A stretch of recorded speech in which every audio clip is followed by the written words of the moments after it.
Hello everyone, I am the teacher to this question. Let me explain the question to you now.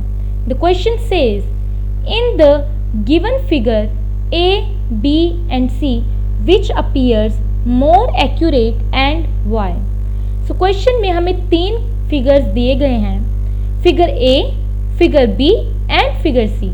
अब हमें इन तीनों figures में से बताना है कि कौन सी फिगर बिल्कुल एक्यूरेट है और क्यों. आइए देखते हैं. जैसे कि हमें देखने से ही पता चल गया होगा कि जो फिगर A है वो है एक्यूरेट, वो फिगर एक्यूरेट है.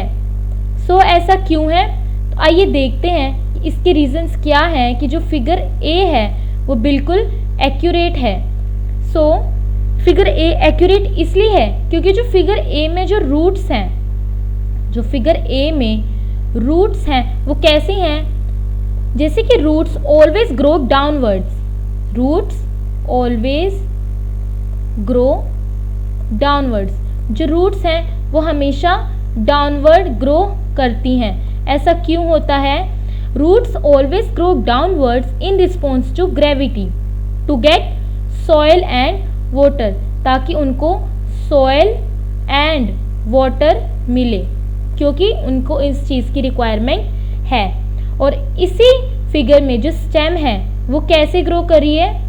स्टेम ऑलवेज ग्रो अपवर्ड, वो अपवर्ड ग्रो कर रही है.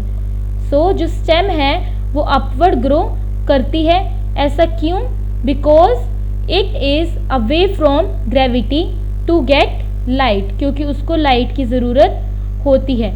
इसलिए इस हिसाब से जो फिगर ए है वो बिल्कुल एक्यूरेट है, बिकॉज फिगर बी में जो रूट्स हैं वो अपवर्ड ग्रो कर रही है और स्टेम भी अपवर्ड ग्रो कर रही है. एंड फिगर बी में जो रूट्स है वो डाउनवर्ड ग्रो कर रही है, तो स्टेम भी डाउनवर्ड ग्रो कर रही है. तो figure B and figure C are not correct, they are wrong, and figure A is the correct figure in this. So that's all the explanation to this question.